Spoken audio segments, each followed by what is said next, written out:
So, maligayang pagbabalik na naman nga pala guys, at nagbabalik na naman tayo para sa isang laro na tinatawag na Supermarket Simulator. So, maglalaro ulit tayo nito at part 3 na natin ng laro ng paglalaro natin nito. So, wag na natin ito patagalin, simulan na natin. So, papakita ko muna sa inyo to. Kung mapapansin nyo guys, yung ating nung part 2 ng paglalaro natin neto ay nandito na yung ating mga stocks. So linagay ko na dyan. So ayan o, magkakailera yan. Then linagay ko dyan. Yan. Then ilalagay ko na rin siya dito. So nabili na natin yung isang ano nga to? Furniture. Isang furniture. So lalagay muna natin dito yung binili natin. So, tatry natin kung anong presyo na ito ng black tea. Curious kasi ako dito. So, lagay lang natin siya dito.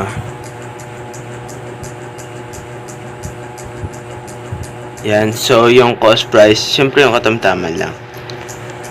Yan, 4.98. So, yan. Lalagay lang natin to. Then, fast forward na natin.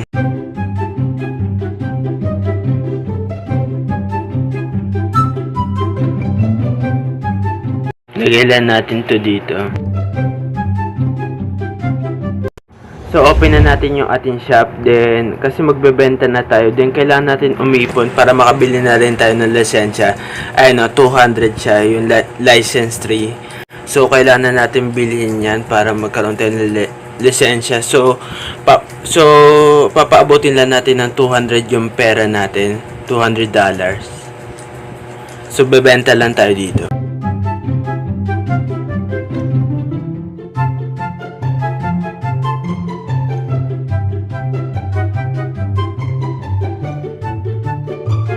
So yun guys, nag $200 na nga pala tayo, nag $200 na nga pala tayo. So bilhin na muna natin yung license natin kasi sa tingin ko ayun yung magiging susi natin. Then ayan, meron na tayo dito. So bibili tayo. Magkano ba yung mga produkto nila dito? So bili muna tayo ng breads, isa lang muna. Then magdi-deliver na yun. So bebenta ulit tayo dito para makuha ulit natin yung pera natin. So, mabilis lang natin yung makukuha. Papalaki lang natin yung store natin dito. So, titingnan natin kung meron na ba nabawas. Ayan, tingnan nyo guys, yung ating mga paninda. So, yan. So, mamaya na natin siya lagyan kasi mabilis lang natin siya malalagyan. Kasi may mga stock naman tayo dun. So, kapag nakaipon na kasi ako dito, makakabili na tayo ng mga kailangan nating gamit. So, masusubukan na natin yung maging totoong store talaga yung ating shop kasi maliit pa lang to eh. So ilalagay na natin yung tinapay.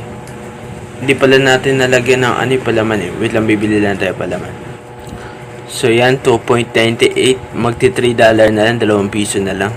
Hintay lang natin magabi saka tayo order. Or kaya pwede rin naman tayo order kapag wala ng customer. Yung parang hindi siya madami yung customer. Yun no, ang laki ng binili mo kuya. So yan, tinan nyo guys yung ating pera sa taas.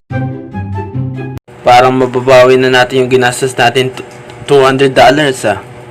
Ayun, tinan nyo, ang bilis ng kita. Kaya ayun yung gusto ko dito guys sa laro na ito kasi mabilis yung kita kapag madami kang binili. Parang mababalik lang yung in-order mo sa'yo. So bibili na tayo dito para habang tatry natin to. Tigi isa muna, tatry lang natin. Yan yung mga bagong produkto, kailangan na natin yan. Ayan, para kasi patulit na yung panindo natin, sabihin ng mga customer. Lagi na lang yan kaya kailangan na natin magkaroon ng lisensya talaga. Then, magkano ba magpa-expansion? Tingnan nga natin kung magkano magpa-expansion. Expansion, 600.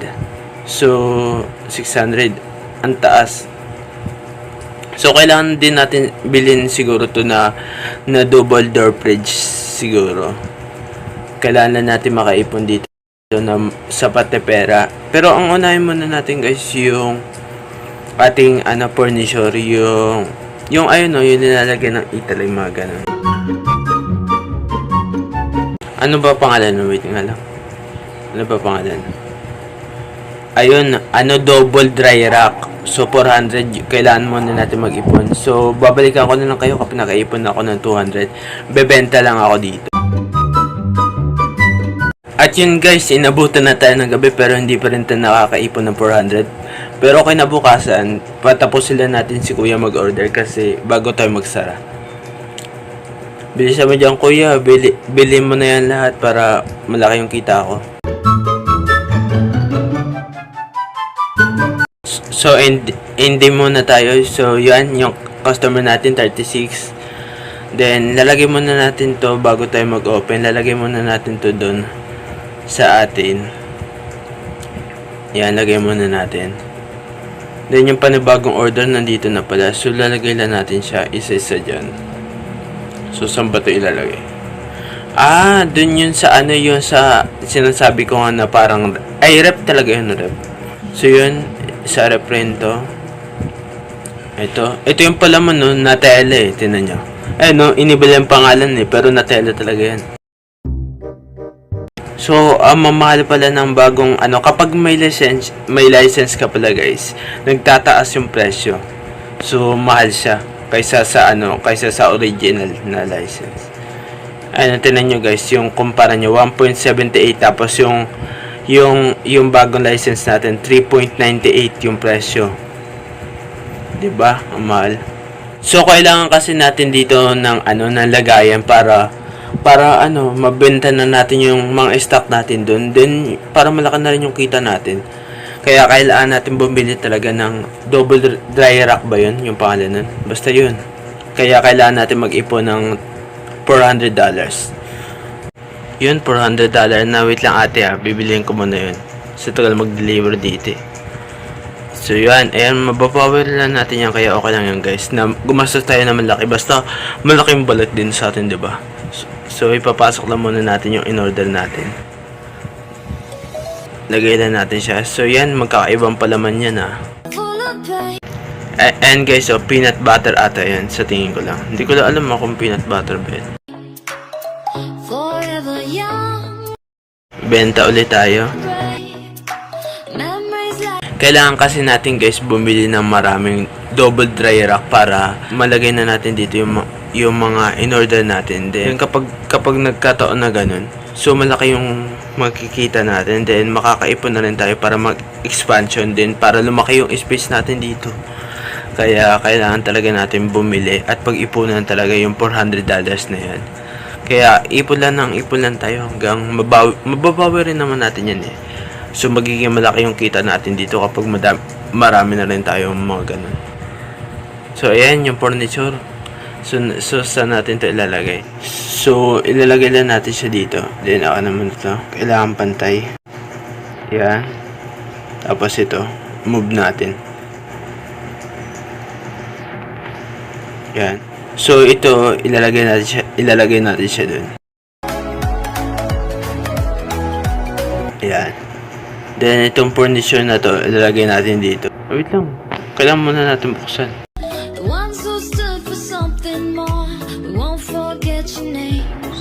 Sige, ganyan muna. Pansamantala lang naman yan. Kasi, kailangan pala natin mag-expansion pala. So, iipon muna tayo ng 600 para makabili tayo. So, ayan. Nalagay na natin dito. Ayan, nalagay natin yung ating mga paninda. So, yan.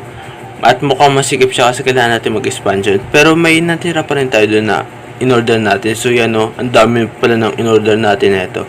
So kailangan muna natin mag-open para mabenta yun. At inabutan tayo ng ending. Wait na yan. Wala pa nga tayo Inabutan na tayo ng gabi. Open na muna natin ito store. So bibili muna tayo. Tigsa 10 lang muna ng ating mga produkto. Yan, 10. Kasi kailangan natin magkaroon ng stocks. So, yung mura lang yung bibili muna natin. So, yan. 10. Yan, okay na yan. So, yan, nakabili na tayo ng 10. Then, hintayin natin yung mag-deliver. Kasi kailangan muna natin maglagay ng 10. Para in case na maubusan tayo. So, yun yung ipapalit natin. Kasi ang tagal siya mag-deliver. Tinan nyo guys. Next deliver in 6:22. Diba? Ang tagal yan. Kaya kailangan natin siyang mag-order na. So, bebenta lang tayo dito. Iipon tayo ng $600. Kasi kailangan natin mag-expansion. Kasi yung furniture natin, hindi rin pala natin maano kapag walang expansion. Kaya kailangan natin mag-expand. At yun guys, medyo naubos na tayo na paninda. So, ilalagay lang muna natin siya dito. So, yan, sinapit na tayo ng gabi. Pero yung kita pala natin, $382. Pero malaki na rin siya guys, para sa akin. Pero kailangan natin siya mag-ipon ng $600 para lang mabili natin yung expansion. So, lagay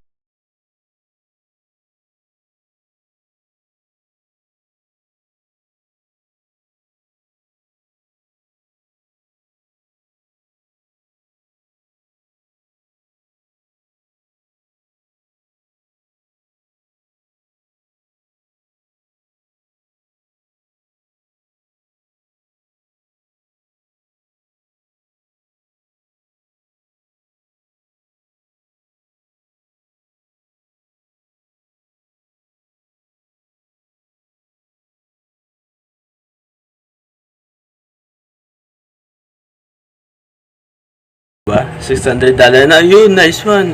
So, ma-expansion na natin. Wait lang ate. Excited na ako mag-expansion eh. So, ano magiging itsura kapag nag-expansion tayo? Ito. Expansion, purchase. With 5.75. So, yan. Lumaki yung space natin. So, yan. Wala na muna tayo customer. Kailangan natin kasi ayusin